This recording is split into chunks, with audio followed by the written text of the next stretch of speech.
I just wrote out this like 20-page history of my life, starting from when I was born to that day.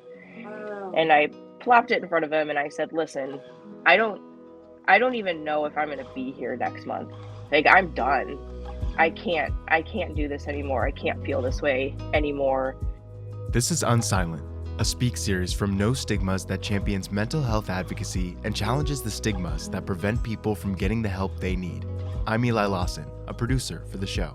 This week, NoStigmas' Elizabeth Notestine will be having a conversation with, well, my mom, Marella, a mother of 6 and a fiercely strong, compassionate woman. We'll take a deep dive into Marella's past and see how it relates to A.C.E.s, or adverse childhood experiences, how the discovery of the A.C.E.s test changed her life, and the immense power of resilience. Thank you for being here. If you want to learn more or contact us, visit nostigmas.org. Don't face it alone. Be unsilent. This week's episode contains numerous examples of child abuse, some instances of self-harm, and suicidal tendencies that may be triggering for some. It's okay if you need to skip this one. Do what's right for you. So why don't you just start by, in a nutshell, talking a little bit about yourself and how you arrived at NoStigmas. Yeah, sure. Well, I currently am 38 and I have 6 kiddos. Eli being my oldest. I'm going through my second divorce, and it's been a rough one that's kind of bringing up some of the issues from my past, which I would directly, well, we'll talk about them when we talk about the A.C.E.s. And I really felt like when I found out about A.C.E.s that I had kind of discovered this gold mine for what I had experienced and how I could overcome some of the issues that I was now, well, thought that I was stuck with. Um, so yeah, I guess I'm here because I had a really hard life, and but I have six little people that I have to keep going for. How would you describe what A.C.E.s means? Yeah, so I guess very basically, the definition is that there are 10 categories that both pediatricians and psychologists agreed were the 10 most traumatic things that could happen to someone from ages 0 to 18. And there are lots of different things that can be within these categories, but there's 10 pretty broad ones. So you would answer the questions as, you would get a point for if you had experienced it or not. And 10 would be the maximum that you could have. And I took the test and I had 10. So I was, and that's not, um, I don't know how common that is, but I do know that when you have a score over 6, then it starts to be problematic as far as health issues and mental health issues that you experience, that often times they're finding kind of rear their ugly heads like in your 30s. So you kind of can get through feeling okay, and then all of a sudden you have problems like you can't get out of bed, you have fatigue issues, you start having skin problems or nightmares or just thyroid problems, like so many different things. So when did you take the test initially? So I found out about it, I think about 3 or 4 years ago. It's kind of, um, I can't remember for sure, but it was at least 3 years ago. And I had a friend who was going through therapy, and she was doing um, the one where they bring you back through your childhood experiences, and you have to like pick a safe thing that walks through those experiences with you. And she was telling me about how she had this bear that was walking through all of her childhood experiences with her, and now she had this bear that was with her whenever she um was experiencing issues now. So she said that her therapist had recommended a book called, oh god, now I can't remember the name of the book because I'm on the spot, but it's Nadine Burke Harris. But the point of the book is that it was by Nadine Burke Harris, and she is now the Attorney General for California, and she is just a wealth of knowledge on the subject, and she discovered in um, her medical practice that so many kids were having health issues that other doctors were kind of just overlooking or saying were regular kid problems like ADHD and shyness and all sorts of things. And she just went on this um, trailblaze to figure out what ACEs were about and how they were affecting these kids so that she could try to prevent the problems that they were going to experience later in life, but also address the things that she was seeing in her office. So I read this book, which is called The Deepest Well, by the way. And I just couldn't put it down. Like I had got it, well, I had got it on Audible. And so I would go to the gym and just run on the treadmill and listen to the book. When I finished it, I listened to it again. When I finished it, I listened to it again. I was excited because I had found what I thought was the answer to some of the problems that I was experiencing. But what I loved the most about her book and the way she presented ACEs was that she did not present it isolated from resiliency. And so she actually talked a lot about how you shouldn't even take the ACE test if you don't take it alongside the resiliency test, because you don't want to um, get yourself in a spot where you feel hopeless. So what action did Yeah. you want to take after you got that information about yourself? Well, for me personally, I think that I wanted help for the ways that I was locked down about those things that had happened to me. So um, I think there were health problems that I was experiencing, um, but I had already really kind of come through them at that point. So for me, taking that ACE test and then the resiliency test was kind of an aha moment of, wow, I really had that locked down. I knew that all of that mattered. I guess it would have been a year before, maybe 2 years before I took the test, and um I went to I was doing the Google and I found out about this disease, not really a disease. It's like a thyroid disorder called Wilson's temperature syndrome. Okay. And it seemed to match pretty much everything that I was suffering as far as health problems went. Like I just had constant fatigue and adrenal problems, and we couldn't figure out how to fix them. I spent thousands of dollars per month getting IV drips and like staying off coffee, never even looking at sugar, like just trying to do all these things that was like, yeah, I could have a pretty good life if I had no fun whatsoever. Yeah. And when you have 6 kids, like you need fun. Like you need to be able to put them to bed and have Oreos. Like that's it's not fair. Um, so I I had gotten to the point though where just I don't partially my marriage, partially my childhood, but I had had several years where every single day was a fight for my life. I would get to about 10 days around my period, and like I'd just be hiding in my bathroom, like begging God for the strength to not kill myself because I didn't want my kids to walk in and find me. But that was month after month after month for a couple of years. And so I found out about this Wilson's temperature syndrome. I found they have a website where you can find doctors in your area who treat it, because so many doctors don't recognize that it's even a thing. So before I went, I just wrote out this like 20-page history of my life, starting from when I was born to that day. Wow. And I plopped it in front of him and I said, listen, I don't I don't even know if I'm going to be here next month.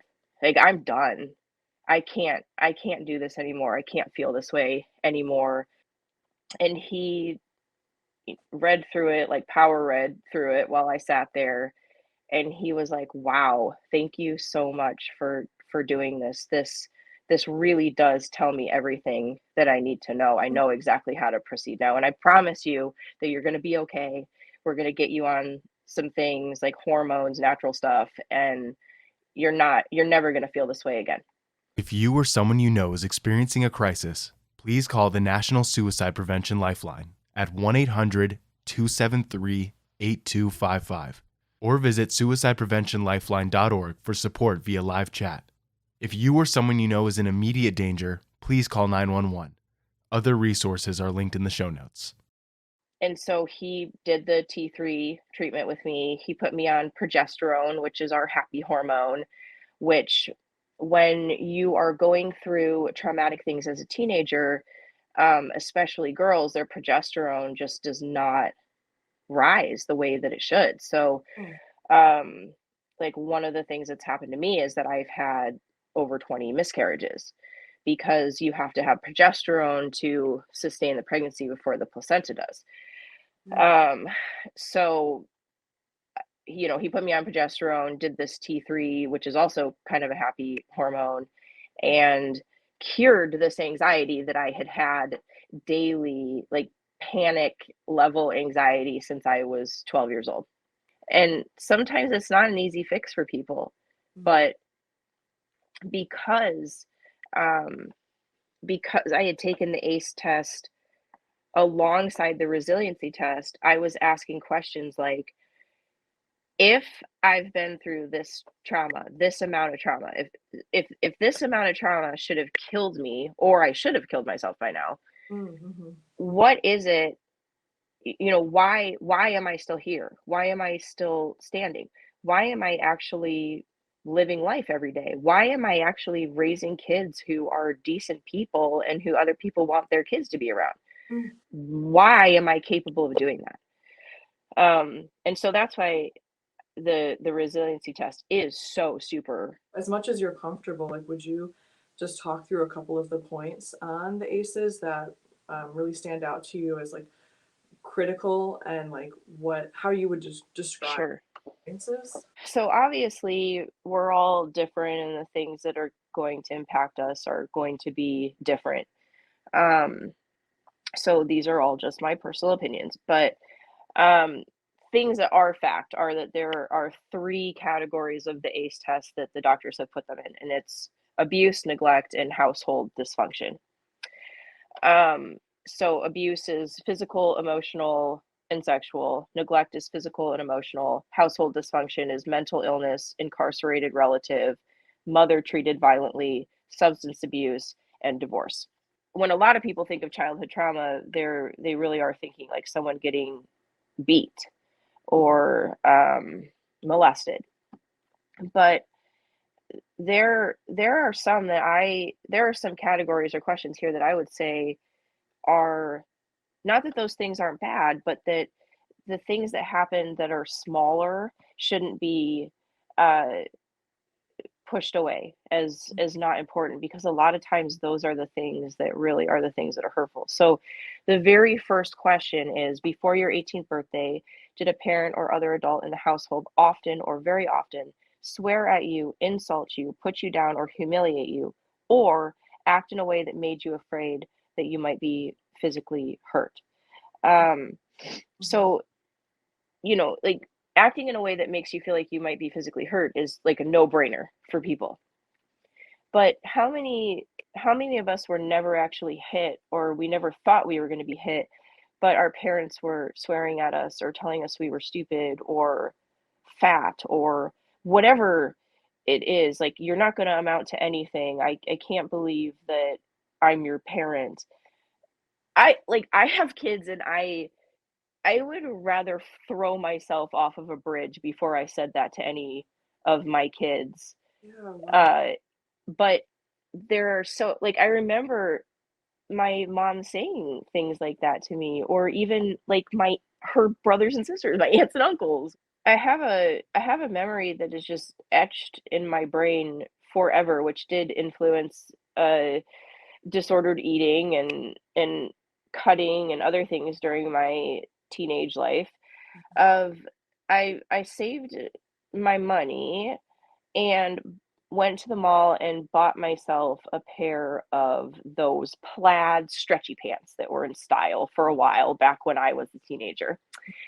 And I was so proud because, one, I had bought them with my own money, and two, oh, and without my mom there, like, I just went with my friend, Mhm. and two, I had a bigger butt than my sister, and I was like, "Wow, I feel comfortable wearing these, and I'm like, it's okay, like, this is my body," and I thought maybe she would look better in them, but I was still gonna wear them. Yeah. So, I I wore them for a couple of weeks, and then one day I came out of my room, and my sister came out of her room, and she was wearing the pants. Mm. And I was like, "What are you doing?" And she's like, "Oh, mom gave these to me." And so I went to my mom and I was like, "What is what is going on? Like, those are my pants. I just bought them." And she's like, "Oh, you just don't have a body like your sisters. So they look a lot better on her, and you shouldn't be wearing things like that." Oh my god. And I I again, like, I look at my daughters and I'm like, I would never say that to one Right. of them. I think, who the hell hurt her Mm. to make her treat me this way? Like, and I was her adopted kid. Her other two kids were her birth children. Okay. And she was just atrocious to me. But I do think that words have great, great, great power, and being physically abused is a horrible thing. And then I would also say that you're not often physically abused without being emotionally abused at the same time, like normally Mhm. people are. But then I will say that I was a double yes on that one, because Mm. my mother also just beat the crap out of me. Probably the thing that was the most harmful that people don't think about is just those little things that you say. If my mother had said, just isolated, "Oh, you don't have a body that looks good in those pants," it still would have been as harmful Mm. had I not experienced the physical abuse and other things. Yeah, I don't know. Wow. So in your healing process, I'm curious to know like how much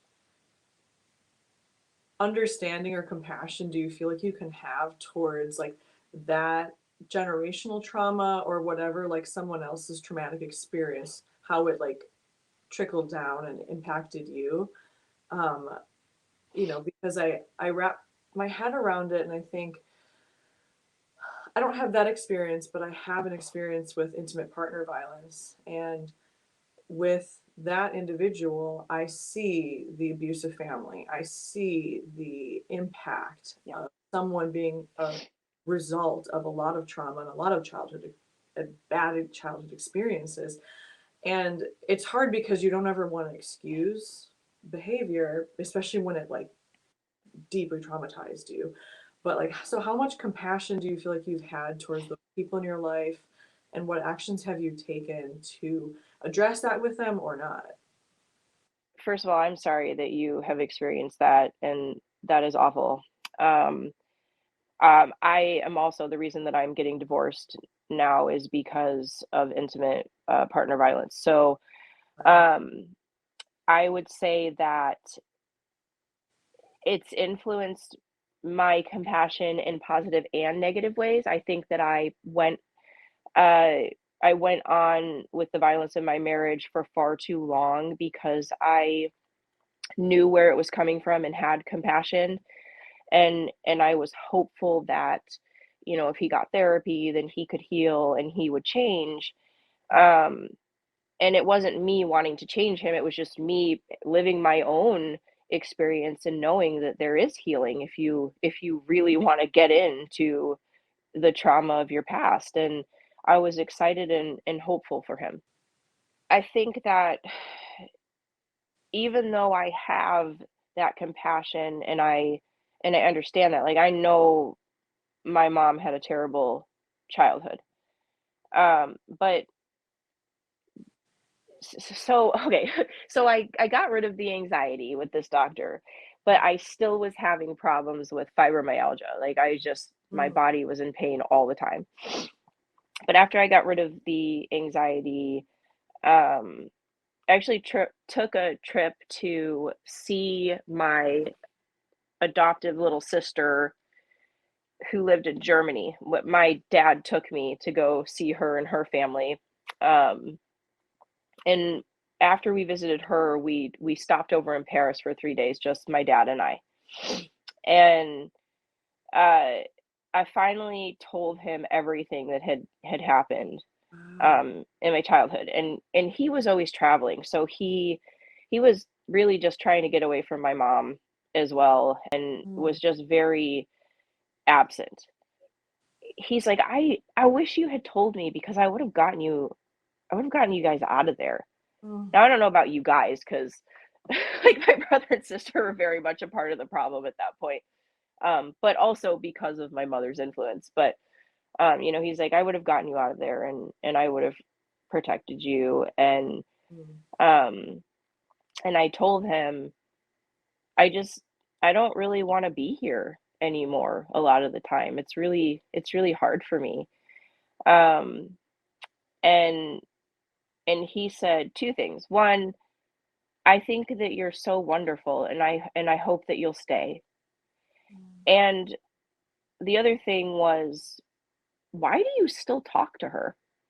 Mm. Why is she a part of your life? Why is she a part of your children's lives? Um, and I was like, wow, I don't know. Like I don't know Yes. because I don't talk to I didn't talk to my birth mother. She was crazy and she would try to parent me at 30 years old, and I was like, I don't know you. I didn't grow up with you and you chose to do heroin instead of be my mother. So like, Mm. you don't get to have that opinion. But Mhm. yet I was doing the same thing with my adopted mother. I was letting her have this place in my life and these opinions um that she didn't earn. Wow. And I finally just wrote her a letter, and it basically just I said, I know that you've been hurt as a child. I don't know your story. I know some of the things you've told me about how your dad treated you.